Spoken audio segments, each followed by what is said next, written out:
What's up, Sooner Nation? Happy Halloween to all who celebrate, and welcome to another edition of the WhackoPreview Podcast, where we go over all things OU football going into the weekend and matchups ahead. I'm Steve Curtis, the voice behind Wacko Sooners, and today we've got plenty to dive into. We're going to look at the boys going over to Knoxville tomorrow night to take on Josh Heupel and his Tennessee Volunteers there at Neyland Stadium.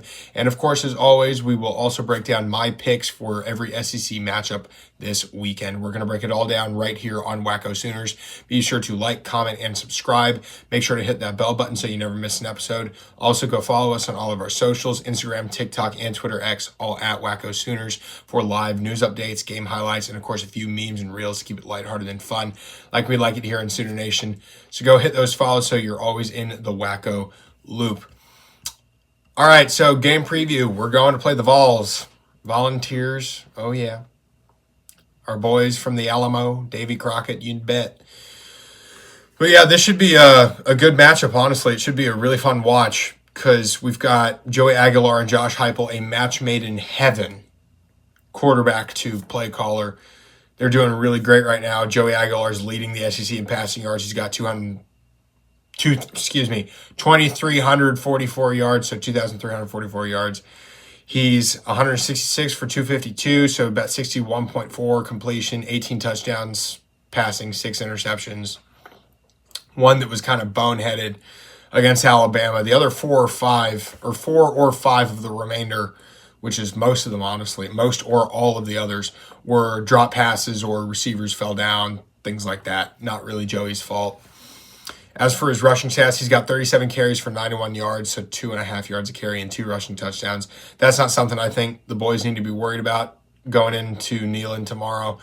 And he's also been sacked 8 times. Knowing BV and the front seven that we've got in Norman, they're going to get after him quite a bit more. As for some of their weapons there in Knoxville, you've got great running backs in Deshaun Bishop. He's got 91 carries, 652 yards, averages 7.2. and 9 touchdowns. You've got Star Thomas, 75 carries, 418 yards, 5.6 average, and 5 touchdowns as well. Those guys are going to be solid. I think that we're going to have a good job stopping them a fair amount of the time. Up there on the front seven, I think that the defense is going to bounce back for sure, especially with a dry field, ideally, there in Knoxville. It's beyond me why we didn't tarp the field in Norman before Ole Miss, but there you go. As for Tennessee's wide receivers, now these guys are scary. These guys are nuts. They all went for over 100 yards each against Kentucky last week in a odd head scratcher where Tennessee's fiery offense popped off, scoring 56, but then their defense was just atrocious as it has been this year. But their receiver breakdown, you've got Chris Brazzell. All right, he's got 740 yards, 8 touchdowns off of the 43 receptions, averages 17 yards of reception. That's insane. Then you've got Braylon Staley. He's got 628 yards, 3 touchdowns, 13.4 yards for reception off of 47 of those receptions. Then Mike Matthews, all right, 562 yards, 3 touchdowns, 16 yards per reception off of 35 receptions. These guys are nuts. Like, holy cow. I'm nervous. I'm nervous about this secondary that we're going to be putting out on the field. It does help that Gentry Williams is listed as probable on the injury report that came out on Thursday. So that makes me feel a bit better. And also Cortland Guillory went nuts against Ole Miss. He had 8 targets, allowed 2 receptions for a grand total of 7 yards. And he's a true freshman against monsters at Ole Miss that they have in their receiver room, like Stribling and Alexander. Those guys are crazy, man. And Cortland played really well. So I think we'll see a lot of Cortland Guillory, a lot of Gentry Williams, and some Eli Bowen. Those 3 are your top 3 in that cornerback room. Of course, we'll still see some Reggie Powers, Devon Jordan, and plenty of that rotation just to mix it up.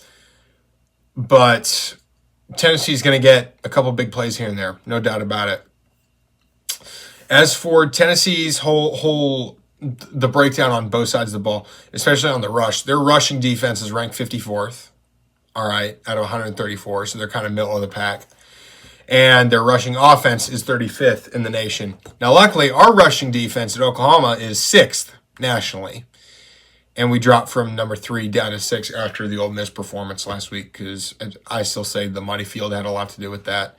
And just we didn't show up to play entirely or to the absolute best of our ability. They played hard, they played well, but not as good as we would have expected. Meanwhile, Oklahoma's rushing offense is ranked 100th. Because we've been figuring out a run game the first 8 weeks of the season. Started to find one in week 8. Really found one in week 9. Against a solid opponent in a good game. Good. I won't say good game. Fun game to watch in a lot of ways. Painful game to watch in other ways.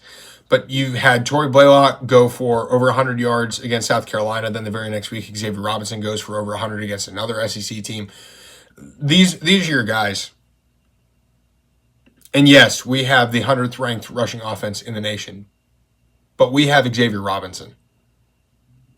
That man is love him to death. We will break that down here a little bit more in a little bit as we go more into the weeds about it. But yeah, we know Oklahoma's stats last week, about 223 passing yards. 76 of those came off of a giant explosive to Isaiah Satania. 2 explosives, I should say. It's the 76-yarder for a touchdown and then the 30-pluser early in the game to Satania on that first drive.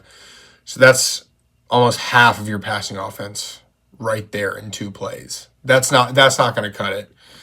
I think the defense is going to get good pressure on Aguilar, and the rushing attack, I think they're going to do a good job of stifling it a bit. But Tennessee's still going to be able to get some stuff going. I think it's going to be a fun game to watch. Tennessee is a 2.5-point favorite per ESPN. It was at 3.5 on Sunday when that line first came out, so it's moved a bit. We'll see how it keeps going. I'm hoping the pass game improves.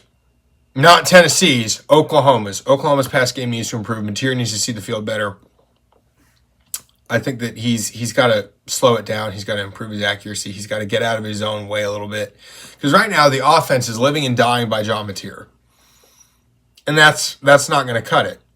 That's not how this is going to have to work. This is going to have to work with a lot of control by the offense. Long, sustained drives based on the running backs, sprinkle some pass in here and there. And this is stuff I was talking about on Monday in the Wacko Review, talking about how we lost to Ole Miss.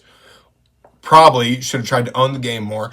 Keep Lane Kiffin away from the ball. Keep Trinidad Chambliss away from the ball. Keep Josh Heupel and Joey Aguilar away from the ball. So do a run-heavy game. Let the play clock run down. Let it run down. Take your time. Snap it. Run it for 4 or 5 yards. Do it again. Keep doing it. Live and die, not by John Mateer, but by Tory Blaylock and Xavier Robinson. I want to see X starting at running back, because that man, absolute monster. I want him to have north of 25 carries tomorrow. I want Tory to have north of 15 or 20. I want to see these guys. I want, in a perfect world, I want to see both these guys go over 100 yards. Because I think it's possible. Because this Tennessee defense is giving up an average of 136 rushing yards per game. Now factor in their cupcake opponents to that. Now, it's a tall ask that I'm asking of Ben Arbuckle and Tory and X. But Ben, run the dang ball, please. Run game established early, just like you did it against South Carolina, where you were running on that very first drive. Tory Blaylock with 4 carries for 50 yards on that first drive and a touchdown. Do it again. Do it against Tennessee. Take your time. As for the defense, we cannot allow Tennessee to get started hot and quick. We've got to manage them. Got to get off the field on 3rd down. This can't be a 3rd and 8 and we get a long run for the conversion. That's not going to work here. I think because it's going to be a dry field, that's going to help a little bit. I think Venables needs to play a little bit lighter in terms of you don't need to have the perfect play answered or dialed up to answer every single time. You need something that'll work and manipulate and adapt that play that you have that will cover most of it to fit what they're doing. Don't be like, no, wait. And yeah, can't be doing that last minute stuff. Or no, you don't want to be doing that last minute stuff. You want to be in a spot where you're like, okay, this is what we're going to rock with. We'll adapt it if need be. Not, we're going to change the whole dang thing. And I understand that's more difficult to operate in practice. It's much easier to talk about it. But that's just where I'm at. So, I'm concerned for the secondary, but again, it's great that we have Gentry is probable, likely to come back after his little shoulder bang up against South Carolina. The other shoulder this time, not the one that's been bothering him all these years. Kobe McKenzie, linebacker, is also listed as probable there. Thank goodness. Love his veteran presence. He's a great on-field commander. He's got a high game IQ, understands what the offense is doing. Really a central figure to that front seven, and I think that there was a massive disservice last week against Ole Miss there on Owen Field with Kobe out for most of the game because he did go out early with that groin injury. Yeah, getting those guys back, if they do come back, which I assume they will if they're probable, getting Gentry and Kobe back will be huge with their leadership. Again, that young secondary, man. A Gentry back there is going to help so much more with, all these young guys. You got Cortland Guillory, Reggie Powers, Michael Boganowski there at safety, sometimes coming in man-to-man, and Devon Jordan too. It'll just be much better having that older presence there. All right, so let's go over these 3 keys to victory for OU. One, we've already talked about this a little bit. Limit time of possession on Tennessee, right? Don't let them get out of control. Don't let this turn into a Heupel game. And by that, I just mean offense, take your time. March down the field. Run it most of the time. Throw it here and there to get a few yards. But let the play clock run down. Just go nice and easy. Nothing takes the wind out of the sails in another team's stadium than you having long, sustained drives. So do it. Go do it. Go take your time. Go cook it. Now, number 2, and this plays into number 1, establish a running back heavy run game. Rob and Tory, they're your dogs. They showed out against South Carolina. Showed out against Ole Miss. Because anytime I think about Xavier Robinson, I look back on a certain night in November 2024 when the Crimson Tide came to Norman, Oklahoma. And Xavier Robinson had his way with them. He lived off of that Alabama defensive line. Dude was having a day. Oh, my goodness. And it was great to see it because we hadn't seen a running back do that all year. Hadn't seen a running back have a solid performance like that. Javante Barnes against Maine, but that was Maine. And Javante did go for over 200 yards. But hop on X's back and have his 6', 235-pound body carry you to the finish line. 100%. Ride him all the way there. And have Tory do some east-west stuff, use his speed, his agility, get out there and get some yards too. Again, I want to see both these guys go over 100 yards, if at all possible. Now, key number 3, I initially was saying defense needs to get off the field at third down or on third down. Then I'm like, wait. No, that's too simple. I need the defense to step up to where they were playing against Michigan. All right? They were tackling great. They were blocking great. They were or not even blocking. They were just doing everything right. They were tackling. They were fitting the gaps. They were making great reads, save for the one misalignment that gave Justice Haynes that 75-yard touchdown run, which I'm actually convinced that we have to give up at least one big explosive run every game because that's what's been happening lately. But we need to get off the field on third down, need to tackle better. And here's the kicker. Turnovers. Turn the ball over. We've only got 4 on the season. That's half a turnover a game. That's not even a full turnover. For those that aren't terribly familiar with how fractions or proportions work, 0.5 is half of 1.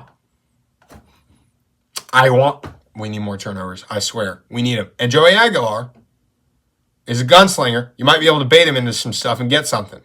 I certainly hope so. I want a pick 6 or 2 if at all possible.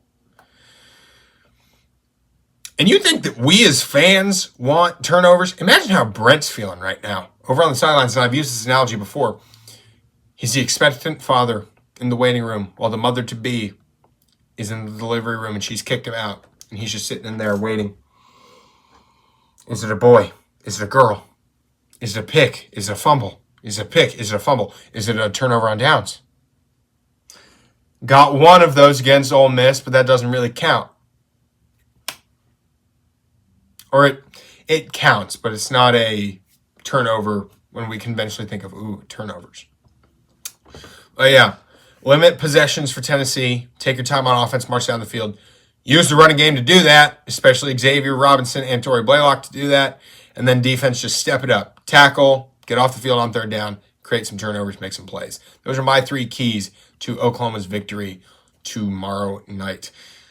All right, SEC picks of the week. We got our wacko picks. We got some fun ones this week. First and foremost, we'll do descending order from, that would be ascending order. Least volatile to most volatile in terms of the spreads. So right now, the biggest one we've got is South Carolina at Ole Miss. They're going to Oxford. Current spread is Ole Miss by 12.5. So that's 12 and then half of an extra 1. Back to that fraction proportion thing. Here's the thing. Ole Miss, not great against the run.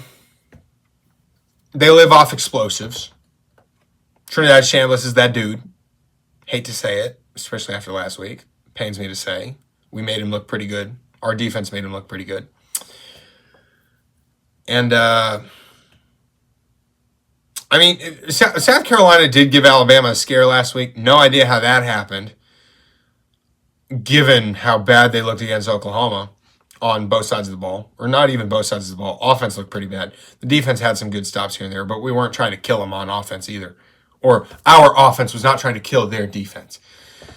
So I think if South Carolina is able to find a way to limit Ole Miss in the explosives, they've got a chance. Now that's a very big if. That was an if for Oklahoma last week, and Oklahoma did not live up to the task. If Oklahoma couldn't do it, I don't see how South Carolina is going to do that. I don't see it happening. I have Ole Miss winning 37-24 to cover that spread, if I'm not mistaken. Yes, so that's 13 points that I have Ole Miss winning by. So yeah, covers the spread. Next, Kentucky at Auburn. Current spread is minus 11.5. These are all per ESPN, by the way. The QB situation at Auburn is still interesting. We don't know what's going on. Jackson Arnold got pulled middle of the game last week against Arkansas. And Auburn managed to win that game with their backup. But it's a day-to-day thing with Jackson Arnold. And Oklahoma, we know that all too well. We know that all too well, having seen all of the crap from last year. And that's not hate on Jackson Arnold personally. That's just on his playing ability and his performance. That's just like, it wasn't there. It wasn't what we needed it to be. It hasn't been what Auburn's needed it to be. And I still think that's really funny because they started out hot 3-0, thinking that life was going to be just groovy. And then they lose their next 4 games, and they sneak out of Arkansas with a win. So I do have Auburn winning this one, though, especially because Kentucky has just been awful. And I do have beef with Kentucky after how they not even sold because they weren't necessarily going to win. They didn't have the win in the bag. They squandered the opportunity to beat Texas. And they squandered it. Mark Stoops, you're screwed up on that one there, buddy. But I do have Auburn winning this one, 30-17. And I think that's just mainly going to be off of Auburn's solid defense. They're the 5th rushing defense in the country. Great defensive line. Keldrick Falk is the dude. Now, of course, if Jackson Arnold's playing, anything can happen. Man can fumble the ball. Man can get sacked 10 times. Man can throw an interception at the worst possible time. Anything's possible with that kid. All right. Next, we've got Georgia versus Florida. They're at the world's largest outdoor cocktail party. Gosh, that is a mouthful. And it's crazy because 2 of my roommates, one's a Florida fan, one's a Georgia fan. And I hear about that all the time. I just call it the cocktail party, not the world's largest outdoor cocktail party, because that's just too much to say.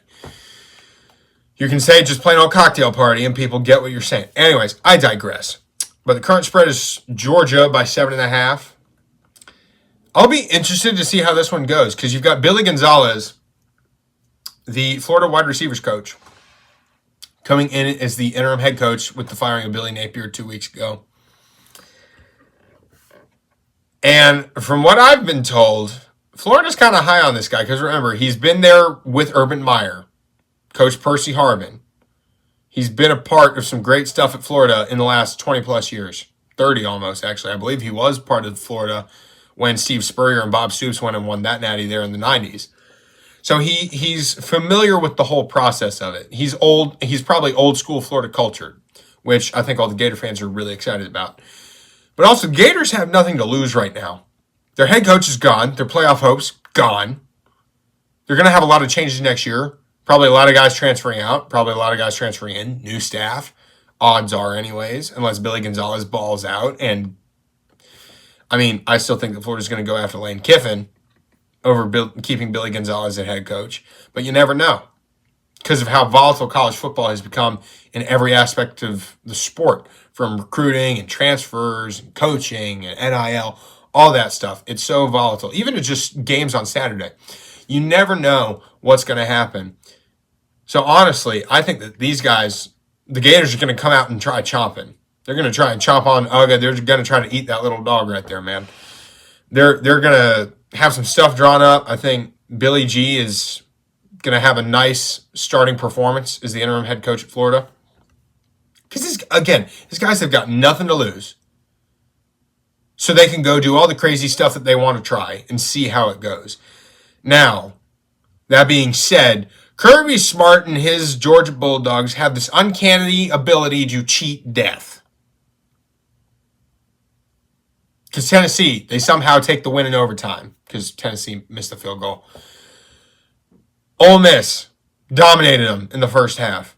And then somehow they're able to shut it down and Ole Miss chokes it away. I would not be shocked to see Florida leading at halftime. And then Georgia casts a voodoo magic spell at halftime in the locker room, and they come out and win the game and shut Florida down in the second half. That has been Georgia's MO for the last couple of years. They're a solid team on both sides of the ball. They're not amazing on either side in any respect. Last year was not a vintage Georgia team. Defense wasn't great. Rushing attack wasn't great. This year, they're improved on both sides, and Gunnar Stockton can do some pretty special stuff. But I don't know. I think Georgia's a solid team on both sides of the ball. I don't think they're stellar or amazing. I don't think they're a national championship contender. I think they're in the conversation of the playoffs. I don't necessarily think they're going to be in the national championship game, however. So they're just a solid football team. They're a good football team. They're not a great football team. And Florida has yet to prove to me that they're going to overcome a great football team, let alone a super, super good one, which Georgia is. So I do have Georgia winning this one, 30-21. Cover the spread right there. And that's just because Georgia's got the benefit of the doubt every dang time. And I'm getting kind of annoyed with it. I'd like to see a difference here. All right, Mississippi State at Arkansas. Arkansas by 4.5 is the current line. I think this one's actually going to be a lot of fun. Jeff Levy and his inability to win a game that you've got your hands on late in the fourth quarter versus Bobby Petrino's revived Razorbacks. This could be a fun one. Absolutely. I think we're going to see a lot of explosive plays. I think Levy and Blake Shapen, they broke my heart last week. Now, granted, Ryan Niblett at Texas got that punt return for a touchdown. So I know what that one's like, but I think that Levy's offense is going to do really well. I think Petrino's going to show out. This should be a really fun game. I think it's going to be kind of close. I am going to pick Mississippi State, though. I'm eventually going to be right here. I picked Mississippi State to beat Florida. They choked it away on a pick when they were in field goal range. I picked Mississippi State to beat Texas, and they just squandered it by giving up on defense and not making something happen on offense. They broke my heart. I'm eventually going to be right. Mississippi State is going to beat Arkansas at Arkansas in Fayetteville tomorrow. 37-30. You heard it here first. Watch me be wrong again. I'm going to be like, what am I doing? I might reconsider this entire thing of predicting games. I may have to just not predict Mississippi State games anymore if I'm wrong about this one, because they're screwing me. All right. Almost done. Got two more. Next one, Vanderbilt at Texas. Texas is a current 3.5-point favorite. That is baffling to me, especially because Arch Manning, it's still unknown if he's going to play or not with that concussion watch. I can't wait for this. I was half thinking of going down to Austin for that one. I've got a good friend at UT, and I was thinking, hey, I'm going to go in there. I'm going to be wearing all black. I will get a Vandy hat for crying out loud. I will cheer for Diego Pavia and Clark Lee. I've got Texas losing this one. Their luck has worked against Kentucky. It worked against Mississippi State. Vandy is the kind of opponent right now that luck is not going to win you the game, especially when your starting quarterback is not in either. I think it might look a bit like the Vandy-Mizzou game last week, where it was just kind of a slugfest all the way up until close to the end, and then Vandy just kind of finally pulled ahead, and it became fairly clear there in the fourth quarter, yeah, Vandy's probably going to win. And I think the Vandy's going to win regardless of who's at quarterback for Texas, Arch or whoever else they've got there. I think Diego Pavia, oh my gosh, I love that guy. He's so entertaining, so fun to watch, and just such a great personality. I think that he's a dynamic playmaker. He's going to make stuff happen. Vandy is all bought in. They are all chips in. They are pit bulls, biting, chomping at the bit, ready to go and hit somebody. Yeah, Texas isn't going to do it. I think Vandy's a playoff contender right now. I think they are in the playoff conversation. Honestly, looking at the rest of their schedule, I could see it. And potentially an SEC title contender if someone screws it up, or multiple someone screws it up. If multiple people screw it up, Vandy could be in Atlanta there in December. Because right now it should be, A&M and Alabama, because they're both undefeated in conference play. But if A&M were to drop a couple games, if Alabama were to drop a couple games, probably Ole Miss too, and Georgia. If those guys drop it, Vandy could be right in there, because they've only got the one conference loss to Alabama. They're 7-1 right now. They're sitting at 7-1 if I'm not mistaken. Let's double check that, because it's either 6-1 or 7-1. I want to say it's 7-1. Yeah, they're 5th in the SEC, guys. That's insane. Let's see here. They are, 7-1. 7-1, Vandy. Never thought I'd see the day. Watch them go 10-2 or bet. Watch them go 10-2 or 11-1, because the rest of their schedule, they've got at Texas tomorrow, obviously. Then they've got Auburn at home. They're winning that. They've got Kentucky at home. They're winning that. And I think they have a real shot to beat Tennessee in Knoxville. Yeah, I'm confident in saying that Vandy's going to go 10-2 or 11-1. I'm confident in that. Absolutely. And then finally, the game that you all are here to care about. Oklahoma at Tennessee. The current line is 2.5 per ESPN for Tennessee. Again, those Tennessee receivers are scary. You've got Brazzell, Staley, and Matthews. Those guys are nuts. All over 500 yards already at this point in the season. Or at least two of them are over 500. Yeah, all three of them are over 500 yards. Their running backs are solid. Joey Aguilar, match made in heaven with Josh Heupel. He's not a runner by any means. I think we can get after him. There's some. Our defense, I think, will have a good bounce back, especially in the front seven. They'll play cleaner. They'll play more aggressive. Solid ground will help out there. The Tennessee defense has been atrocious, allowing 266 pass yards per game and 135 rush yards per game. Use that to your advantage. Run a lot early. Get a run game established. Make them respect the run and sack the box. Then stretch them out downfield in some clear matchups where it's schemed for one man to be open so Mateer doesn't have to think too much. Arbuckle will look at Mateer, say, look, we've schemed it up to where Satania, your favorite, is going to be down on a post. He will be open. All right? And know that you've got to check down to Kanik. All right? So, look for Satania on that post. And he's 99% going to be open. And if he's open, throw it. And if not, check it down to Kanik and he'll get you another 4 yards after the catch. Odds are. Do that. Dumb it down. Dumb it down for him where he has to think less, get himself more comfortable, and read the field again. That's what I want to see. And again, this offense lives and dies by John Mateer. We can't play that way. Live and die by the running backs. Make some stuff happen in the passing game. But we cannot be one-dimensional anymore. It's not going to work. And I love John. All right? I love John. Yes, I'm concerned about his performance the last couple of weeks, but I'm not writing John off like a lot of people are. I'm frustrated with how he's been playing, but I'm not writing John off. I don't think he's terrible. I'm not saying get rid of Mateer, get rid of Mateer. No. Same thing with a lot of the coaches, all right?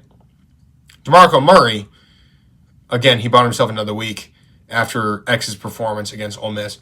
Arbuckle, I need to see more run consistency and dumb down the offense.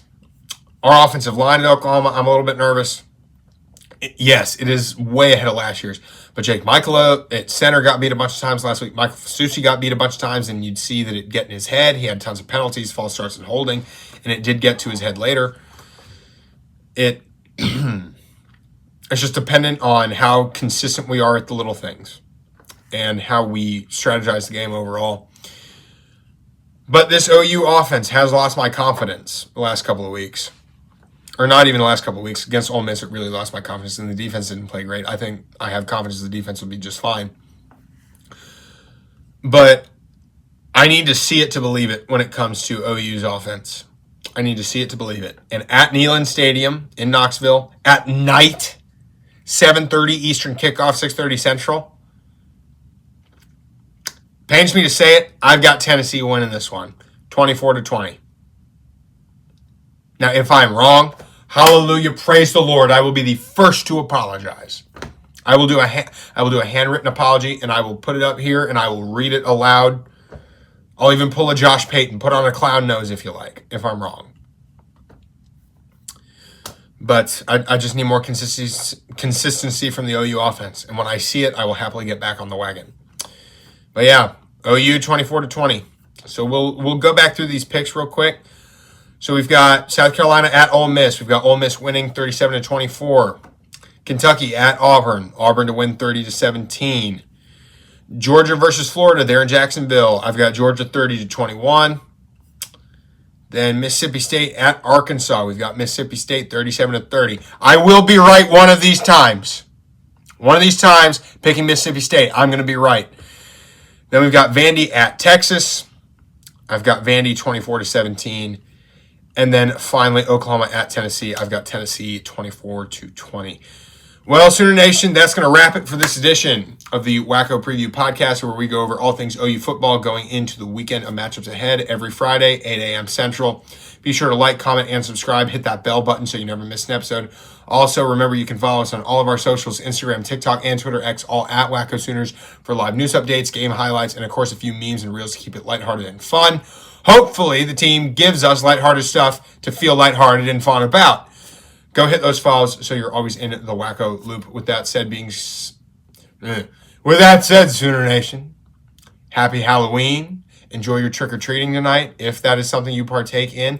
I will be doing a little bit as College Baker Mayfield. All right, that's why we cut it down and went back to the scruffy, trying to get that Baker beard back. But yeah, we're going to be having some fun tonight on this happy Halloween and OU Tennessee Eve. That being said, Sooner Nation, stay safe tonight. Boomer Sooner.